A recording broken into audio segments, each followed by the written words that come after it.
नमो अरिहंताणम, नमो सिद्धाणम, नमो आयर्याणम, नमो उवज्जायाणम, नमो लोये सव्वसाहुणम, एसो पंच नमोकारो सव्व पावप्पणासणो, મંગલાણમ ચ સવ્વેસિમ પડમમ હોય મંગલમ.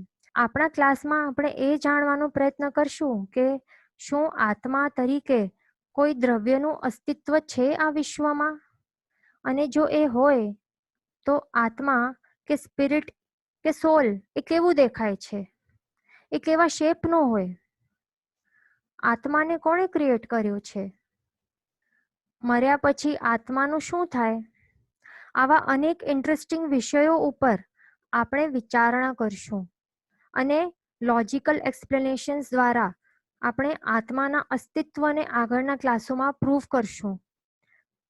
પણ એનાથી પહેલા આપણે એ જાણશું કે આત્માની ઓળખાણ કરવાની જરૂર શા માટે છે. તો સૌ પ્રથમ આપણે બધાને તો મોક્ષ પ્રાપ્ત કરવું જ છે ને, બરાબર ને? એટલે આપણો ફાઇનલ ડેસ્ટિનેશન મોક્ષને જ આપણે ફિક્સ કર્યું છે ને, બરાબર? તો હવે આપણા પરમ ઉપકારી સર્વજ્ઞ શ્રી અરિહંત ભગવંતોએ મોક્ષ પ્રાપ્ત કરવા માટે આપણને સોલ્યુશન્સ પણ બતાડ્યું છે. એમાં ખાસ એ સમજવાની વાત છે કે અનંતા તીર્થંકરોએ કઈ અનંત અલગ અલગ મોક્ષ પ્રાપ્તિના માર્ગો બતાડ્યા નથી, પણ અનંતા તીર્થંકર ભગવંતોએ મોક્ષ પ્રાપ્તિ માટેનો એક જ માર્ગ બતાડ્યો છે. બધા અનંતા તીર્થંકર, all of them have shown us one and only one way of attaining મોક્ષ. તો એ માર્ગ શું છે? સમ્યક દર્શન, જ્ઞાન, ચારિત્રાણી, મોક્ષ માર્ગ. એનો અર્થ એ થાય છે કે જો આપણને મોક્ષ પ્રાપ્ત કરવું હોય તો આપણને આ ત્રણ સમ્યક દર્શન, સમ્યક જ્ઞાન અને ચારિત્ર, આ ત્રણેય રૂપી જે રત્નત્રયી છે એને પ્રાપ્ત કરવી પડશે. તો એ ત્રણેય રત્ન ક્યાં રહેલા છે? આ ત્રણેય રત્નો કઈ વિશ્વમાં છુપાયેલા નથી, પણ એ ત્રણેય રત્નો તો આપણા આત્માના જ મુખ્ય ગુણો છે. એ માત્ર કર્મોથી ઢંકાયેલા છે અને આપણને માત્ર આ ત્રણ ગુણોને પ્રગટ જ કરવાનું છે. પણ શાસ્ત્રકાર ભગવંતોએ તો આ પ્રથમ મુખ્ય ગુણ એવા આ સમ્યક દર્શન ગુણને આત્મામાં પ્રગટ કરવું અત્યંત દુર્લભ કહ્યું છે. તો આ સમ્યક દર્શન એટલે શું છે? તો શાસ્ત્રકાર ભગવંતોએ કીધું છે કે સમ્યક દર્શન એટલે જીન વચન ઉપર શ્રદ્ધા, એટલે કે જીન વાણી ઉપર શ્રદ્ધા, એનું નામ છે સમ્યક દર્શન. તો હવે આપણને પ્રશ્ન થાય કે જીન વચન કે જીન વાણી એટલે શું? તો એનો અર્થ એ છે કે કેવલ જ્ઞાન પ્રગટ થયા બાદ અરિહંત પ્રભુ જે ધર્મ દેશના આપે છે તેને શું કહેવાય? ધર્મ દેશનાને શું કહેવાય? જીનવાણી કહેવાય. અને પ્રભુના વચનો જે આગમ ગ્રંથોમાં લખેલા છે તે પણ જીનવચન જ કહેવાય, બરાબર? તો હવે એમ થાય કે પ્રભુ કયા કયા ટોપિક્સ ઉપર ધર્મ દેશના આપતા હોય છે સમવસરણમાં બેસીને? તો એનો જવાબ એક જ છે કે પ્રભુની દેશના સંપૂર્ણપણે 9 તત્વો ઉપર જ આધારિત રહેલી હોય છે. એટલે સમજ્યા ને? પ્રભુની દેશનામાં કયા કયા ટોપિક્સ લેવામાં આવે? પ્રભુની દેશનામાં સંપૂર્ણપણે માત્ર 9 તત્વો ઉપર જ આધારિત રહેલી હોય છે. એટલે આપણે જ્યારે કહેતા હોઈએ કે જીન વાણી ઉપર શ્રદ્ધા એટલે સમ્યક દર્શન, તો આપણે હમણાં એ જોયું કે જીનવાણી તો 9 તત્વો ઉપર જ આધારિત હોય છે. તો એનું મીનિંગ એ જ થયું કે 9 તત્વો ઉપર શ્રદ્ધા એટલે જ સમ્યક દર્શન. ક્લિયર? આ રિપીટ કરું, એટલે 9 તત્વો ઉપર શ્રદ્ધા એને જ સમ્યક દર્શન કહેવાય. એટલે જો આપણને સમ્યક દર્શનનો ગુણ આપણા આત્મામાં પ્રગટાવવું હોય તો આપણને પ્રભુ દ્વારા બતાવેલા આ 9 તત્વો ઉપર શ્રદ્ધા કરવી પડશે. આ 9 તત્વો ક્યાં છે? તો તમને અહીંયા સ્ક્રીન ઉપર દેખાઈ રહ્યો છે. જીવ, અજીવ, પુણ્ય, પાપ, આશ્રવ, સંવર, નિર્જરા, બંધ અને મોક્ષ. તો પ્રભુએ આ 9 તત્વોના સાચા સ્વરૂપ આપણને બતાડ્યા છે. તો આપણને એ 9 તત્વોના સાચા સ્વરૂપની ઓળખાણ કરવી જોઈએ અને પછી જે તત્વ જેવું છે તે તત્વને તેવું જ માનવું જોઈએ. ત્યારે જ આપણને સમ્યક્ત્વની પ્રાપ્તિ થઈ શકશે. બરાબર? અને જો સમજો કે માત્ર એક અંતર મુહૂર્ત માટે પણ આપણને સમ્યક્ત્વ આપણને સ્પર્શી જાય તો આપણા ભવોની ગણતરી એ સ્ટાર્ટ થઈ જશે અને સંસારમાં માત્ર ગણતરીના જ ભવ બાકી રહેશે અથવા તો મેક્સિમમ માત્ર અર્ધ પૂતગલ પરાવર્તન કાળ જ બાકી રહેશે.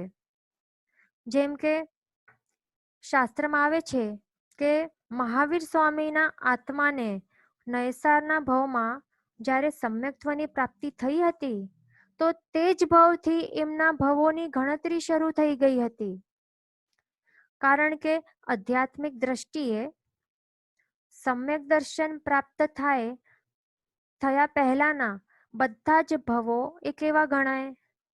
સમ્યક દર્શન પ્રાપ્ત થયા પહેલાના બધા ભવો એ નિરર્થક જ કહેવાય. કારણ કે સમ્યક દર્શનની ગેરહાજરીમાં કરેલો કેટલો પણ ધર્મ બધું જ અધર્મ જ કહેવાય. કારણ કે સમ્યક દર્શનની ગેરહાજરી હોય તો સમજી લેવું કે અવશ્યમેવ મિથ્યાત્વની હાજરી રહેલી છે. આ શું છે? સમ્યક દર્શન અને મિથ્યાત્વ શું છે? બંને એ ઓપોઝિટ છે. જો સમજો સમ્યક દર્શનનો ગુણ આત્મામાં પ્રગટી ગયેલો હોય તો સમજી લેવાનું કે મિથ્યાત્વ ચાલ્યો ગયો છે. અને જો સમજો કે સમ્યક દર્શનની ગેરહાજરી હોય એટલે આપણા આત્મામાં સમ્યક દર્શન નામનો ગુણની હાજરી નથી, એ પ્રગટ્યો નથી, તો સમજી લેવાનું કે એનો જે ઓપોઝિટ છે એ શું છે? મિથ્યાત્વ છે. તો એટલે મિથ્યાત્વ આપણા આત્મા ઉપર એનું આવરણ થઈ ગયું છે. બરાબર? પછી આગળ આવે છે કે શાસ્ત્રમાં 4 ધર્મ આપણને બતાવ્યા છે. એ 4 ધર્મ ક્યાં ક્યાં છે? દાન, શીલ, તપ અને ભાવ. તો એ 4 ધર્મ પણ ઉત્કૃષ્ટ રીતે પાળ્યા પછી પણ મોક્ષની પ્રાપ્તિ થવી એ ઇમ્પોસિબલ છે જો સમ્યક્ત્વની હાજરી નથી. એ ખાસ ધ્યાનમાં રાખવાની ચીજ છે કે આ 4 ધર્મ પણ જો આપણે ઉત્કૃષ્ટ રીતે પાળતા હશું ને, પણ જો આપણા આત્માની અંદર સમ્યક્ત્વની હાજરી રહેલી નથી તો મોક્ષ પ્રાપ્ત થવું એ ઇમ્પોસિબલ છે. કેમ? તો એ આપણે જાણીએ. કારણ કે ધર્મરૂપી જે વૃક્ષ છે ને, ધર્મરૂપી વૃક્ષ છે તો એનું મૂળ શું છે? એનું મૂળ છે સમ્યક્ત્વ. અને જો સમ્યક્ત્વ જ મૂળમાં ન હોય તો ધર્મનો વૃક્ષ પણ ઉગી નહીં શકે. આ બરાબરથી આ વાત સમજજો કે ધર્મરૂપી વૃક્ષનો મૂળ સમ્યક્ત્વ છે અને જો સમ્યક્ત્વ જ મૂળમાં ન હશે તો ધર્મનો વૃક્ષ પણ ઉગી નહીં શકશે. કારણ કે મિથ્યાત્વ એટલે કે શું? મિથ્યાત્વ એટલે ખોટી માન્યતા.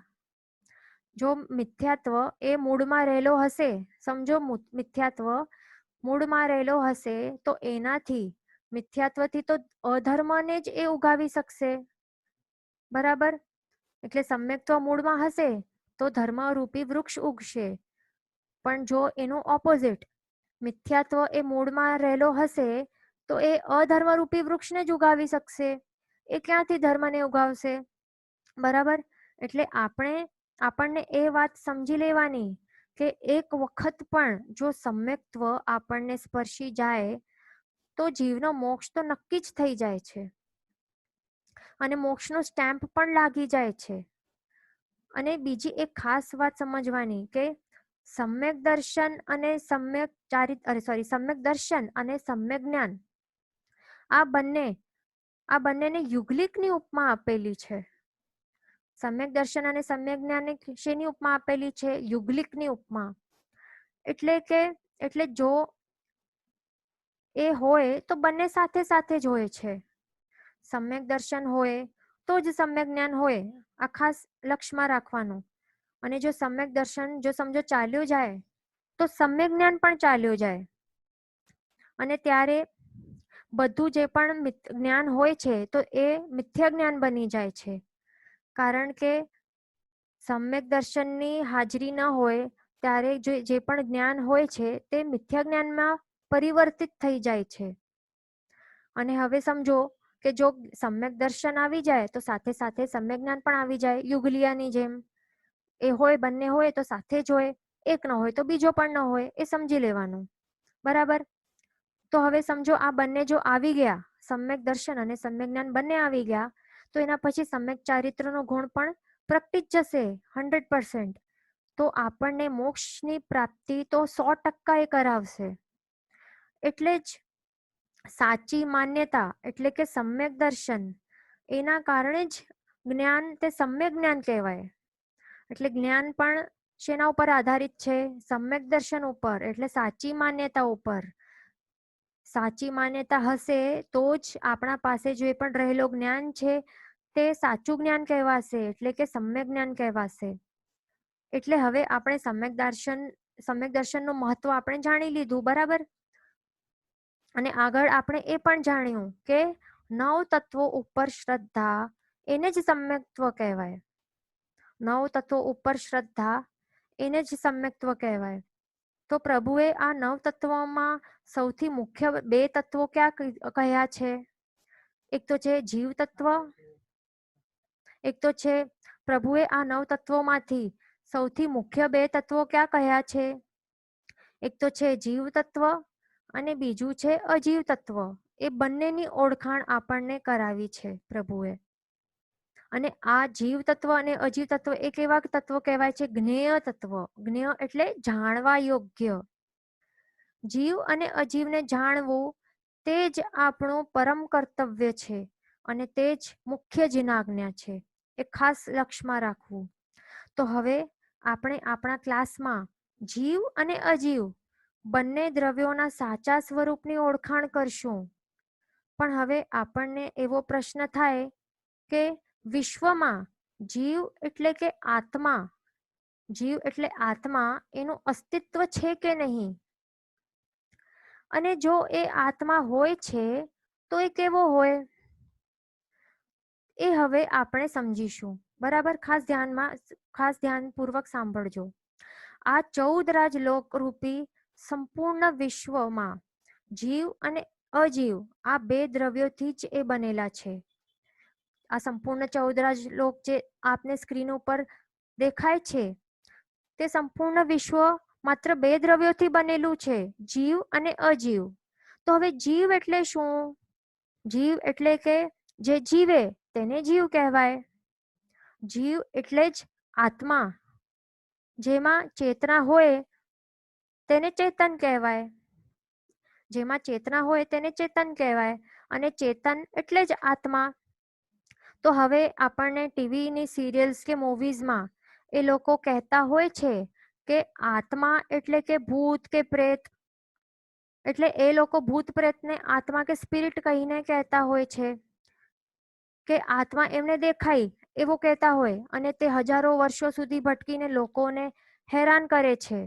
તો એમાં એમનું માત્ર શબ્દ પ્રયોગ ખોટું છે. બસ એમનું શબ્દ પ્રયોગ ખોટું છે. જે એમને દેખાય છે તે કોણ છે? તે વ્યંતર દેવો દ્વારા કરેલું ઉપદ્રવ છે. એને આત્મા નહીં કહેવાય. કારણ કે આત્મા એ આપણને આપણા ચર્મચક્ષુથી એટલે કે આઈઝ, ચર્મચક્ષુ એટલે કે આઈઝ, એનાથી બિલકુલ નહીં દેખાય. કેમ? કારણ કે આત્મા કેવો દ્રવ્ય છે? આત્મા અરૂપી દ્રવ્ય છે. આત્મા કેવું દ્રવ્ય છે? અરૂપી દ્રવ્ય. તો હવે આપણે આત્માનું સાચું સ્વરૂપ કેવું છે તે આપણે જોઈએ. આત્મા એ અરૂપી છે. તો અરૂપી દ્રવ્ય એટલે શું? અરૂપી એટલે કે જેનું વર્ણ, ગંધ, રસ અને સ્પર્શ ન હોય તેને અરૂપી કહેવાય. વર્ણ એટલે કલર, ગંધ એટલે સ્મેલ, રસ એટલે ટેસ્ટ એન્ડ સ્પર્શ એટલે કે ટચનું ફિલિંગ. એટલે કહેવાનું મીનિંગ એ છે કે આત્મા અરૂપી દ્રવ્ય હોવાને કારણે આંખોથી નહીં દેખાય. કારણ કે આત્મા કેવું છે? આત્મા ઇઝ કલરલેસ. આત્માનું કલર નથી. એ red, pink, blue, golden, silver, black, white એવા કોઈ પણ કલર વાળો નથી. પછી આત્માને નાકથી પણ સૂંઘી ન શકાય, કારણ કે આત્મા ઇઝ વિધાઉટ એની સ્મેલ. આત્માને સૂંઘવાથી ન તો સુગંધ આવે અને ન તો કોઈ જાતની દુર્ગંધ પણ આવે. પછી આત્માને જીભથી એટલે કે આપણી ટંગથી પણ ટેસ્ટ પણ નહીં કરી શકાય, કારણ કે આત્મા ઇઝ અ ટેસ્ટલેસ દ્રવ્ય. આત્માને કોઈ પણ પ્રકારનો ટેસ્ટ ન હોય, જેમ કે સ્વીટ, સોલ્ટી, તીખો, કડવો, તુરો, ખટ્ટો, એમાંથી કોઈ પણ જાતનો આત્માનો ટેસ્ટ ન હોય. પછી આત્માને આપણી ચામડી દ્વારા એને સ્પર્શ પણ ન કરી શકાય, કારણ કે આત્મા ન તો ગરમ છે ન તો ઠંડો છે. આત્મા ન તો ચિકાસવાળો છે અને ન તો એ રાખ જેવો લુખ્ખો છે. વળી આત્મા તો હલકો પણ નથી અને ભારી પણ નથી, કારણ કે આત્મા કેવો છે? વેટલેસ છે. વળી એ તો માખણ જેવો મુલાયમ પણ નથી અને ન તો એ કરવત જેવો ખરબચડો પણ નથી, કારણ કે આત્માનો કોઈ સ્પર્શ નથી. એને સ્પર્શ જ નહીં કરી શકાય. વળી આત્મા તો આપણા કાનો દ્વારા પણ આત્માને સાંભળી નહીં શકાય, કારણ કે આત્મા શબ્દો બોલી જ શકતો નથી.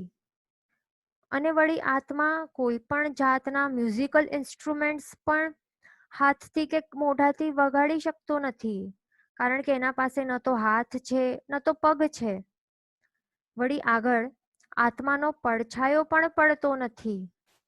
પડછાયો એટલે શેડો, એનો કોઈ શેડોઝ પણ પડે નહીં આત્માનો લાઇટ દ્વારા. અને વળી પછી આત્માનો કોઈ રિફ્લેક્શન્સ પણ થતો નથી. જેમ કે આપણે મિરરમાં, ચિત્રમાં તમને દેખાય છે કે મિરરમાં આપણે સામે ઊભા રહીએ તો આપણું રિફ્લેક્શન દેખાય, પણ આત્માનો કોઈ રિફ્લેક્શન પણ દેખાય નહીં. એટલે કે પ્રતિબિંબ મિરરમાં એનું રિફ્લેક્શન દેખાય નહીં. ન તો પાણીમાં પણ એનું રિફ્લેક્શન દેખાતું નથી. આત્મામાં પછી આપણે જોઈએ તો અંધકાર પણ નથી અને એમાં આત્મામાં તેજ પણ નથી. આવું તમને જો ટીવીમાં દેખાતા હોય એ લોકો ફોટોઝમાં કે આત્મા કેવો છે? તેજસ્વી છે. તો એ ખાસ ધ્યાન રાખવાનું કે આત્મા તેજસ્વી નથી. આત્મામાં તેજ નથી, પણ આત્મામાં અંધકાર પણ નથી. બરાબર? એટલે ફોટોઝમાં જે આપણે જોયું છે કે દીવાની જ્યોત જેવું એ તેજસ્વી હોય, તો એવું બિલકુલ નથી. બરાબર? પછી હવે આત્મા એટલે કે સ્પિરિટ કે સોલ, એનું સાચું સ્વરૂપ કેવું છે તે હું આપને સ્ક્રીન ઉપર હમણાં બતાવું કે આત્મા એકચ્યુઅલમાં કેવો દેખાય છે. તો આ જુઓ, બધાને દેખાયું કે આત્મા હકીકતમાં કેવો દેખાય છે? આ એરો કર્યો છે તમને, તે આત્મા તો ત્યાં જ છે. હમણાં મને દેખાયું બધાને આત્મા કેવો દેખાય છે? સ્ક્રીન ઉપર કાંઈ દેખાયું નથી ને? બરાબર? તો અરે આજ તો આપણી ટેસ્ટ હતી. હમણાં જ તો મેં આપણને કહ્યું કે આત્મા તો અરૂપી છે. આપણે હમણાં જ જોયું કે આત્મા તો અરૂપી છે. એનું વર્ણ, ગંધ, રસ અને સ્પર્શ કંઈ જ નથી. તો હું આપને સ્ક્રીન ઉપર શું બતાડી શકું? વળી આપમાંથી કેટલાક સ્ક્રીન ઉપર શું જોવાનો પ્રયત્ન કરી રહ્યા હતા? ઝૂમ ઇન, ઝૂમ આઉટ કરીને કંઈ જોવા પ્રયત્ન કરતા હતા? આત્માને જોવાનો પ્રયત્ન કર્યો હશે ને? એટલે હવે એક વાત ખાસ ધ્યાનમાં રાખી લો કે આત્માને આપણા પાંચેય ઇન્દ્રિયો દ્વારા જાણી પણ ન શકાય અને જોઈ પણ ન શકાય.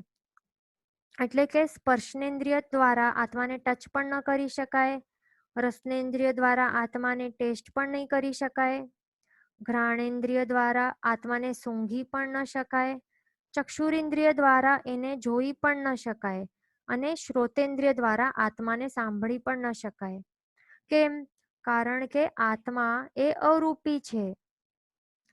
બરાબર.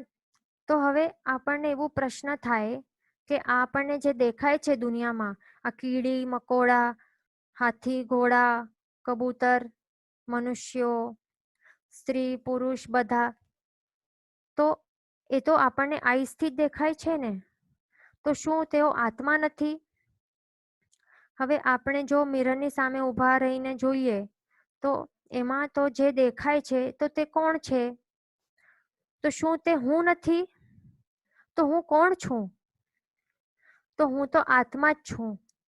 હું અરૂપી છું અને જે દેખાય છે તે અરૂપી છે અને તે મને પ્રાપ્ત થયેલું આ શરીર છે. એટલે મને જે દેખાય છે તે માત્ર શરીર જ છે. એટલે આપણે એમ કહી શકીએ છે કે આપણે ચર્મચક્ષુથી એટલે કે આઈસથી જે પણ બધા હાથી ઘોડા માછલા સ્ત્રી પુરુષ વગેરે દેખાઈ રહ્યા છે તે આત્માઓ નથી, પણ તેમને પ્રાપ્ત થયેલા શરીર છે જે આપણે દેખાઈ રહ્યા છે. અને વળી ટ્રીઝ પ્લાન્ટ્સ અગ્નિ પાણી માઉન્ટેન્સ વગેરે જે પણ દેખાય છે તે પણ એમને પ્રાપ્ત થયેલા શરીરો જ છે તે જ દેખાય છે આપણને. અને વળી જે પણ નોન લિવિંગ થિંગ્સ આપણને આઈસથી દેખાય છે જેમ કે બિલ્ડિંગ્સ ફર્નિચર કે જમવાનું ભોજન છે કે બુક્સ કપડાં ઓર્નામેન્ટ્સ વગેરે બધું શું છે? એ બધું જડ છે, એ બધું જ અજીવ છે. એટલે આપણને એ સમજી લેવું કે આપણને જે પણ આપણી આંખોથી દેખાઈ રહ્યું છે તે બધું જ પૂતગલોથી બનેલો જડ એટલે કે અજીવ દ્રવ્યો છે. દેટ મીન્સ કે શરીર એટલે કે બોડી એ બધા પૂતગલોથી બનેલા જડ અને અજીવ દ્રવ્યો છે.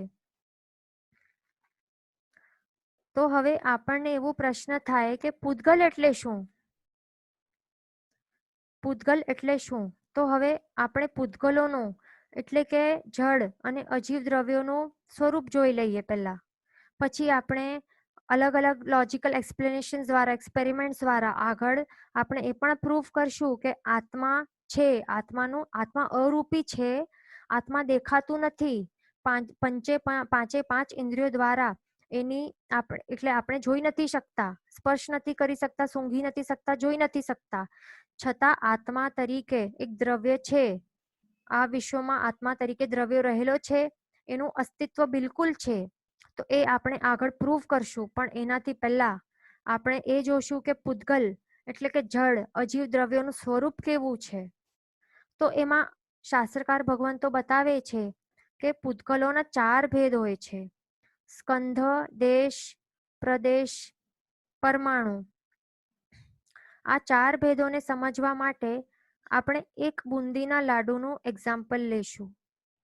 તો સ્કંધ એટલે વસ્તુનો આખો ભાગ, એટલે કે આખા બુંદીના લાડુને સ્કંધ કહેવાય. અને દેશ, આ તમને દેખાય છે સ્ક્રીન ઉપર, આ બુંદીનો આખો છે ભાગ, તો એને સ્કંધ કહેવાય છે. પછી બીજો ભાગ છે દેશ, બીજો ભેદ. એટલે દેશ એટલે શું? સ્કંધનો એક સવિભાજ્ય ટુકડો કે ભાગ, એને દેશ કહેવાય. પણ એમાં એ કન્ડિશન છે કે એ ભાગ સ્કંધથી છૂટો પડેલો ન હોવો જોઈએ. એ સ્કંધનો એક જ ભાગ છે, એ સ્કંધનો જ એક ભાગ છે. અને આ દેશને સવિભાજ્ય કહેલો છે કારણ કે આગળ એના હજી વધારે ટુકડા થઈ નહીં શકશે. આગળ હજી વધારે એના ટુકડા થઈ શકશે. આ દેશ જે છે આગળ હજી વધારે એના ટુકડા થઈ શકશે. અને સ્કંધ જે હોય છે તે ઘણા બધા દેશોથી બનેલો હોય છે. એટલે બુંદીનો આટલો ભાગ કે ટુકડો સમજવો કે જે ઘણી બુંદીઓથી બનેલું છે અને એને દેશ કહેવાય છે. અને જો આ જો દેશ છે જે રેડ કલરમાં તમને દેખાય છે, આટલો ભાગ જો સ્કંધથી છૂટો પડી જાય તો તેને એક નવો સ્કંધ કહેવાય. બરાબર. હવે આપણે જોઈશું કે પ્રદેશ એટલે શું. તો પ્રદેશ એટલે શું? સ્કંધમાં નાનામાં નાનો સૂક્ષ્મ અવિભાજ્ય અંશ ને પ્રદેશ કહેવાય. જેનું કેવલ જ્ઞાની ભગવંતોની દ્રષ્ટિથી પણ એના હજી આગળ બે ટુકડા થઈ ન શકે તેને પ્રદેશ કહેવાય. પણ એમાં પણ એક કન્ડિશન છે કે પ્રદેશ એ સ્કંધનો જ ભાગ હોવો જોઈએ. આ પ્રદેશ સ્કંધથી છૂટો પડેલો ન હોવો જોઈએ. એટલે ફોટોમાં આ એક બુંદીને આપણે અહીંયા એક બુંદી દેખાય છે તો આ એક બુંદીને પ્રદેશ સમજવી. આ જે રેડ કલરમાં તમને દેખાય છે તે જે લાડુથી છૂટી પડેલી નથી, પણ આ લાડુની જ એક ભાગ છે. હવે એક વાતનું ખાસ લક્ષ્ય રાખજો કે આ ફોટોમાં માત્ર આપણને સમજવા માટે જ બુંદીનું એક્ઝામ્પલ લીધેલું છે. પ્રદેશ કંઈ આટલો મોટો આ બુંદી જેટલું ન હોય. પ્રદેશો તો આપણને આપણી આઈઝ એટલે કે ચર્મચક્ષુથી દેખાય જ નહીં. તે માત્ર કેવલી ભગવંતોને જ દેખાય પોતાની આ જ્ઞાનથી. એટલા સૂક્ષ્મ હોય છે અને અવિભાજ્ય હોય છે પ્રદેશો. બરાબર. પછી આગળ આવે છે પરમાણુ. તો પરમાણુમાં શું આવે છે? જે પ્રદેશ આપણે જોયું ને કે પ્રદેશ, તો જે પ્રદેશ સ્કંદથી છૂટો પડી જાય તો તેને પરમાણુ કહેવાય છે. એટલે જ્યાર સુધી પ્રદેશ સ્કંદ સાથે જોડાયેલો હોય છે ત્યાં સુધી એને પ્રદેશ કહેવાય. પણ એ જ પ્રદેશ જ્યારે સ્કંદથી અલગ થઈ જાય ત્યારે એને પરમાણુ કહેવાય છે. આ બુંદીના લાડુમાં એક બુંદી રૂપી પ્રદેશ જો છૂટો પડી જાય તો એને પરમાણુ કહેવાય છે. ક્લિયર?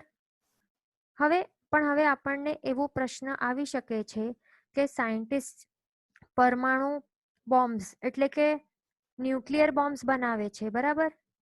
તો તે બધા આ પરમાણુઓ છે કે નહીં? તો એ આપણે થોડુંક જોઈ લઈએ કે સાયન્ટિસ્ટ પોતાના જે પાવરફુલ ઇલેક્ટ્રોનિક માઇક્રોસ્કોપ્સ દ્વારા જે બતાવી રહ્યા છે કે સૌથી સ્મોલેસ્ટ નાનામાં નાનું પાર્ટિકલને એ લોકો શું કહે? એટમ કહેવાય છે. અને એ એટમમાં ન્યુક્લિયસ હોય છે જેમાં પ્રોટોન્સ ન્યુટ્રોન્સ રહેલા હોય છે, બરાબર? અને વળી ઇલેક્ટ્રોન્સ બહારની ઓર્બિટમાં રહેલા હોય છે. તો પ્રદેશોના સમૂહ છે એ સમજવાનું ખાસ. આ જે છે એ એક જ એટલે નાનામાં નાનું પાર્ટિકલ કહે છે, પણ આ સાચે પ્રદેશોના સમૂહથી બનેલો છે. આ પોતે પરમાણુ નથી, કારણ કે પ્રદેશ કે પરમાણુઓને પાવરફુલ ઇલેક્ટ્રોનિક માઇક્રોસ્કોપ્સ પણ કેચ નહીં કરી શકે. તે એટલા સૂક્ષ્મ હોય છે. એ માત્ર કેવલી ભગવંતોને જ પોતાના જ્ઞાન દ્વારા એ પ્રદેશ કે પરમાણુઓને એ જોઈ શકે છે. એટલા તે અતિ સૂક્ષ્મ હોય છે. એટલે એટમ્સથી પણ પરમાણુ ઘણા જ નાના હોય છે તે આપણને સમજવું. હવે આપણે એ હમણાં જોયું કે દરેક પૂતગલોના કેટલા ભેદ છે? 4 ભેદ છે. સ્કંધ, દેશ, પ્રદેશ, પરમાણુ, બરાબર? તો હવે આપણે આગળ જોઈએ. આ પૂતગલોના સ્કંધોમાંથી સમયે સમયે પ્રદેશો છૂટા પડતા જાય છે અને છૂટા પડીને પરમાણુ રૂપે એ બની જાય છે અને વાતાવરણમાં વિખરી જાય છે. આ પ્રક્રિયાને શું કહેવાય? આ પ્રક્રિયાને ગલન કહેવાય. ગલન એટલે વિખરવું.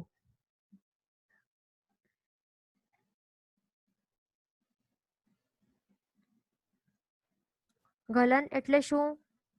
ગલન એટલે વિખેરવું.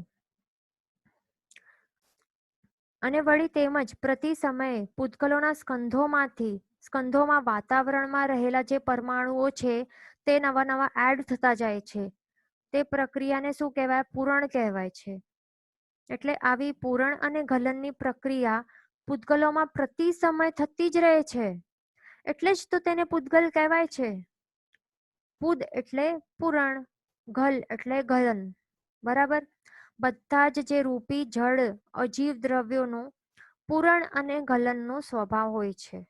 આ રિપીટ કરું, બધા જ જે પણ રૂપી જળ દ્રવ્યો છે, જે પણ રૂપી જળ અજીવ દ્રવ્યો છે તે બધાનું જ પ્રતિ સમય શું થતું હોય છે?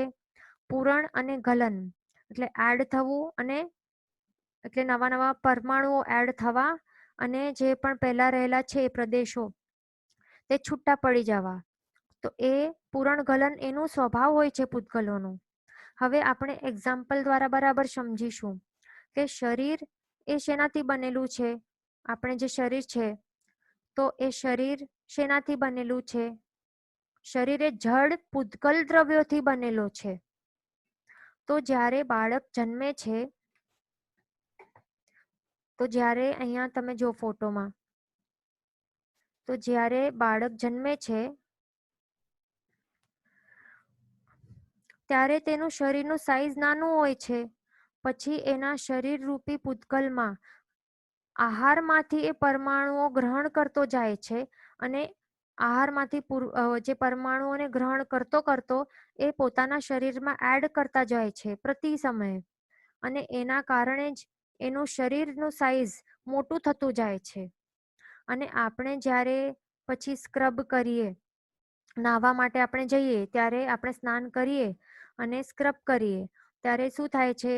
જે બોડીના જે સ્કિન સેલ્સ છે તે શરીરથી છૂટા પડતા જાય છે, અને ત્યારે એ પ્રક્રિયાને શું કહેવાય? ગલન કહેવાય છે.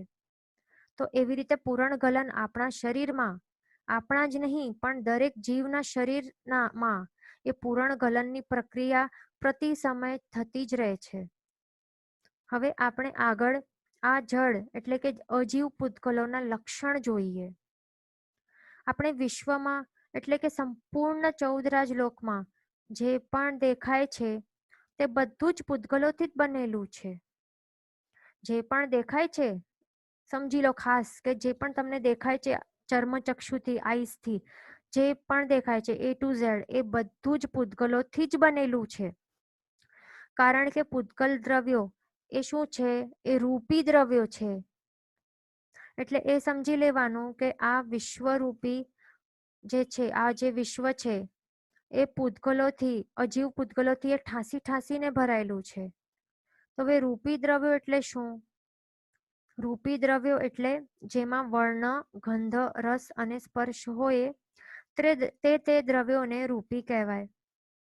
એટલે આ સમજી લેવાનું કે પૂતગલોના દરેક પ્રદેશોમાં અને પરમાણુઓમાં અમુક પ્રકારના વર્ણ, ગંધ, રસ અને સ્પર્શ એ રહેલા હોય છે. તો એ કયા પ્રકારના હોય છે તે આપણે જોઈએ. તો પહેલું તો છે વર્ણ. વર્ણ એટલે શું? કલર્સ. તો પૂતગલોના દરેક પ્રદેશોમાં આ લક્ષણો દેખાય છે. અલગ અલગ પ્રકારના કલર્સ દેખાય છે. એટલે એમાં કયા કલર્સ હોય છે? વ્હાઈટ, રેડ, યલો, ગ્રીન અને બ્લેક. પછી આવે છે ગંધ. ગંધ એટલે સ્મેલ. તો એમાં સુગંધ અને દુર્ગંધ, એટલે પૂતગલોના દરેક પ્રદેશોમાં કોઈકમાં સુગંધ હોય અને કોઈકમાં દુર્ગંધ નામનું લક્ષણ હોય છે. પછી આવે છે રસ. તો રસની અંદર 5 પ્રકારના ટેસ્ટ આવે છે. તો એમાં મધુર હોય એટલે કે સ્વીટ, ખાટું હોય, તીખું હોય, કડવું હોય, અને ત્રિફળા હોય ને, ત્રિફળા જેવો તુરો ટેસ્ટ હોય છે. તો દરેક પૂતગલોના દરેક પ્રદેશોની અંદર એ અલગ અલગ પ્રકારના આ ટેસ્ટો રહેલા હોય છે. પછી આવે છે સ્પર્શ એટલે કે ટચ. તો ટચમાં શું શું હોય? સ્પર્શમાં 8 પ્રકારના સ્પર્શ હોય છે. એક તો છે સ્નિગ્ધ એટલે કે ઓઇલી કહીએ ને આપણે, તૈલીય, ચિકાસ વાળો, તો એવું સ્પર્શ હોય. પછી એનાથી ઓપોઝિટ વૃક્ષ હોય. વૃક્ષ એટલે કેવું? રાખ જેવો લુખ્ખો. પછી આવે છે ગુરુ. ગુરુ એટલે લોખંડ જેવો ભારી, અને એનું ઓપોઝિટ લઘુ એટલે કે કપાસ જેવો હલકો. અને પછી મૃદુ એટલે માખણ જેવો મુલાયમ સ્પર્શ, અને એનો ઓપોઝિટ કર્કશ એટલે કે કરવત જેવો ખરબચડો સ્પર્શ. પછી શીત અને ઉષ્ણ. તો શીત એટલે બરફ જેવું ઠંડુ, અને ઉષ્ણ એટલે અગ્નિ જેવો ગરમ. આ બધા લક્ષણો રૂપી જે છે એ રૂપી દ્રવ્યોમાં જ દેખાય. આ બધા જ તમને જે સ્ક્રીન ઉપર લક્ષણો દેખાય છે પૂતગલોના, વર્ણ, ગંધ, રસ અને સ્પર્શ, આ બધા જ લક્ષણો આપણને જે પણ રૂપી દ્રવ્યો છે જે આપણને આંખથી દેખાય છે એ રૂપી પૂતગલ દ્રવ્યોમાં જ દેખાય છે. અને પ્રતિ સમયે પૂતગલોમાં પૂરણગલન થતું જાય છે ત્યારે એમના વર્ણ, ગંધ, રસ અને સ્પર્શમાં ફેરફાર થતું જાય છે. તો એ સમજવા માટે આપણે એક બનાનાનું એક્ઝામ્પલ લઈએ, એટલે કેળાનું એક્ઝામ્પલ આપણે લઈએ. તો જ્યારે કેળું જે છે, આ બનાના જે તમને કાચું દેખાય છે, તો જ્યારે એ કાચું હોય ત્યારે એ ડાર્ક ગ્રીન કલરનું હોય છે, બરાબર? એનાથી આ સ્ક્રીનમાં દેખાય છે એનાથી પણ વધારે ઘણું ડાર્ક ગ્રીન કલરનું દેખાય છે. અને સમય પસાર થતો જાય છે ત્યાર પછી એ કેળાનું કલર કેવું થાય છે? યલો થતું જાય છે. એટલે એમાં વર્ણમાં ચેન્જીસ તમને દેખાય છે, બરાબર? અને પછી સળન ગલન થતા એ કાળું બની જાય છે. વળી એનું સ્પર્શ પણ પહેલા હાર્ડ હતું અને પછી એ સોફ્ટ બનતું જાય છે. અને પછી એના સ્મેલમાં પણ તમે ચેક કરશો તો પહેલા બરાબર સુગંધ આવશે અને પછી છેલ્લે દુર્ગંધ જેવી સ્મેલ આવવા લાગે છે. અને એનું ટેસ્ટ પણ તમે જોશો તો ટેસ્ટમાં પણ ઘણો ફરક દેખાય છે. તો એ કેમ? આ માત્ર કેળામાં થતું નથી, બટ દરેક ઈચ એન્ડ એવરી પૂતગલ દ્રવ્યોમાં આ ચેન્જીસ દેખાય છે. વર્ણ, ગંધ, રસ અને સ્પર્શ દરેક બાબતોમાં પૂતગલ દ્રવ્યોના પ્રદેશોની અંદર આ વર્ણ, ગંધ, રસ અને સ્પર્શમાં ફેરફાર થતું જ હોય છે પ્રતિ સમયે. તો એને શું કહેવાય? એને સળન ગલનની પ્રક્રિયા કહેવાય. આપણે જે પહેલા વાત કરી ને કે પૂદગલ, પૂદ અને ગલ, તો એને શું કહેવાય? જેમાં પૂરણ ગલન થાય તેને પૂદગલ કહેવાય. જેમાં સળન ગલનની પ્રક્રિયા થતી હોય છે તો તેને પૂદગલ કહેવાય. હવે મેટલ્સ તમે જોશો તો તમને લાગે કે મેટલ્સમાં શું ફેરફાર થતો હશે, પણ મેટલ્સમાં પણ કરોઝન દેખાય છે સમય જાતા, અથવા તો રસ્ટ એટલે કે કાટ પણ લાગે છે. એટલે એમાં પણ આ પૂરણ ગલનની પ્રક્રિયા તો દેખાય જ છે. એટલા માટે જ તો પૂતગલ દ્રવ્યોના સાચા સ્વરૂપને બતાડતા પ્રભુએ એમને નાશવંત કીધું છે. બધા જ પૂતગલ એક ક્ષણિક સુખ આપનારા છે અને એ બધા પૂતગલ દ્રવ્યો એ નાશવંત છે. તો એવા પૂતગલોના વર્ણ, ગંધ, રસ અને સ્પર્શમાં આપણે 24 કલાક શા માટે રમણતા કરી રહ્યા છીએ? એટલે જ આપણને એવા નાશવંત પૂતગલ દ્રવ્યોના સાચા સ્વરૂપની ઓળખાણ કરવાની છે અને એમના સાચા સ્વરૂપને આપણે સ્વીકારવાનું છે. એટલે પૂતગલો ઉપર આપણને મારાપણાનો ભાવ લાવવાનું નથી, પણ આ મમત્વ ભાવ તોડવાનું છે.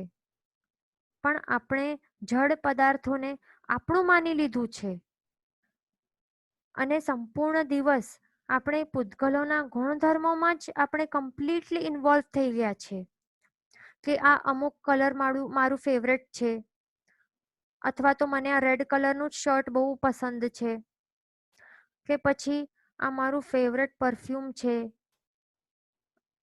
અને એના વગર તો મને બિલકુલ નહીં ચાલે, અથવા તો પછી એસી જેવું ઠંડુ વાતાવરણ જ મને 24 કલાક હોવું જ જોઈએ તો જ હું રહી શકું, નહીં તો મને બિલકુલ નહીં ચાલે.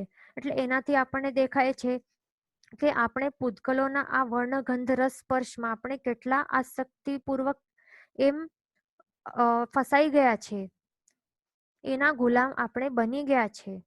એટલે આપણે પૂતગલોના ગુણોમાં જ સંપૂર્ણ દિવસ અને રાત્રિ રમણતા કરી રહ્યા છીએ અને આપણે એ તો ભૂલી જ ગયા છીએ કે હું એટલે આત્મા છું. આપણે કઈ છગનલાલ, મગનલાલ, પિંકી કે ચિંકી નથી, પણ આપણે સાચે કોણ છીએ? આપણે આત્મા છીએ. સમ્યક્ત્વનો પાયો બસ આ જ છે કે હું એટલે આત્મા.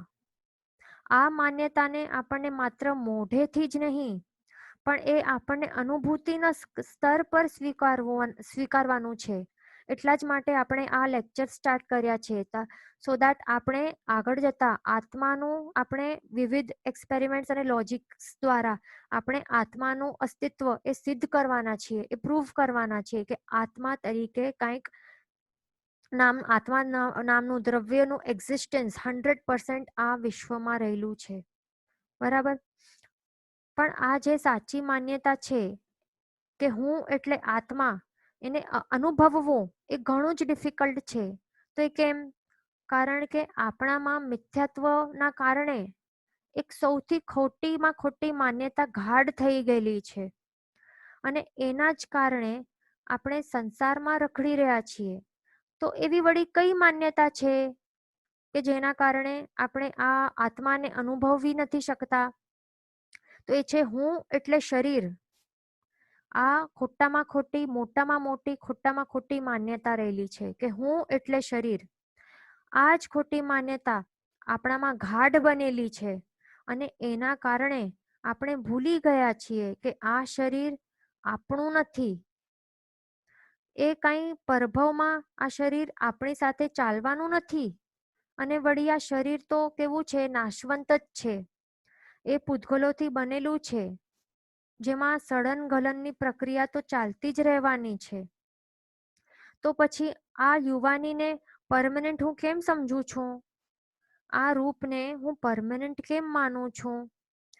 ધીરે ધીરે આ શરીરનું વર્ણ, ગંધ, રસ અને સ્પર્શમાં ફેરફાર તો થવાનું જ છે.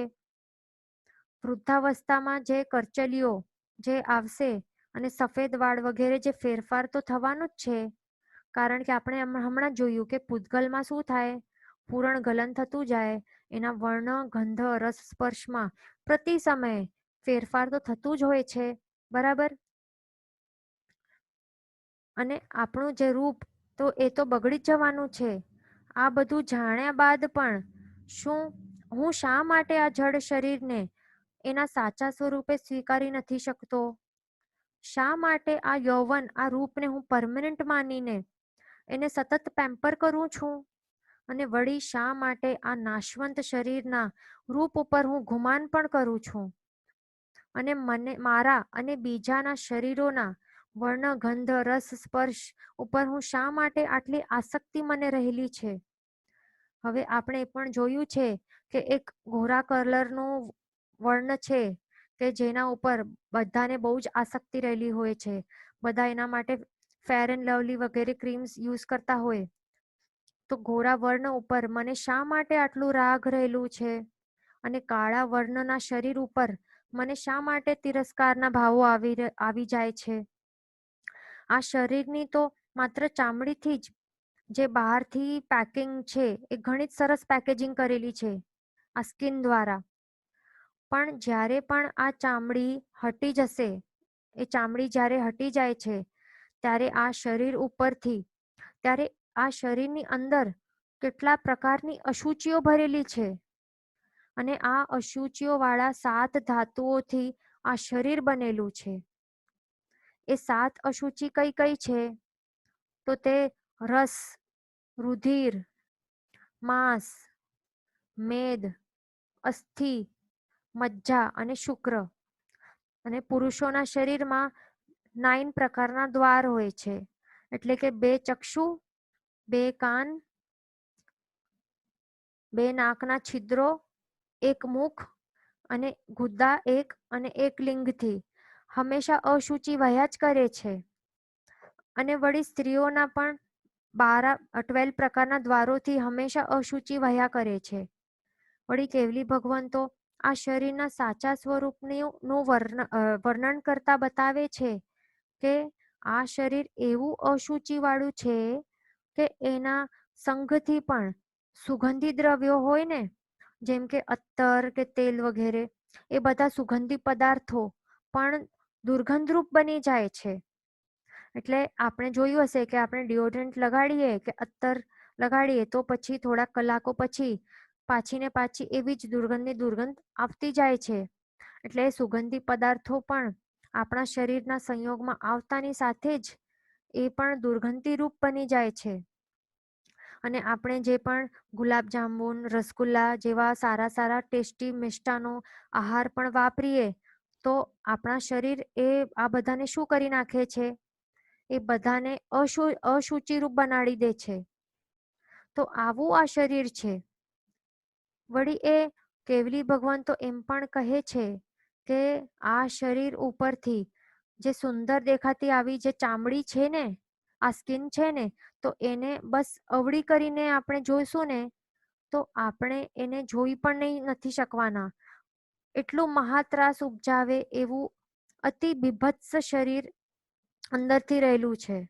એટલે સ્કિન ઉપરથી તમે કાઢશો કે તમને વાગી જાય, આપણને વાગી જાય તો ત્યારે કેવું માંસ ને કેવું લોહી ને કેવું દેખાય, ત્યારે આપણને એ બિલકુલ ગમતું નથી. બરાબર? છતાં આપણે આ અશુચિમય દુર્ગંધવાળા શરીરને એના સાચા સ્વરૂપે સ્વીકારતા નથી અને આ શરીરને પંપાળવા કેટલી જહેમત ઉઠાવી રહ્યા છીએ. સલોનમાં જઈને આપણે ફેશિયલ કરાવીએ કે પછી આ ફેસ ઉપર કોસ્મેટિક્સના લેયર્સ લગાડીએ અને એને આપણે કેટલું પેમ્પર કરી રહ્યા છીએ. કારણ કે આપણામાં આવી ખોટી માન્યતા રહેલી છે કે હું એટલે શરીર અને આ શરીર મારું છે. હું એટલે ચિંકી કે પિંકી અને આ શરીર મારું છે. આવી ખોટી માન્યતાના કારણે જ તો આપણે એને આપણું માનીને એને પેમ્પર કરી રહ્યા છીએ.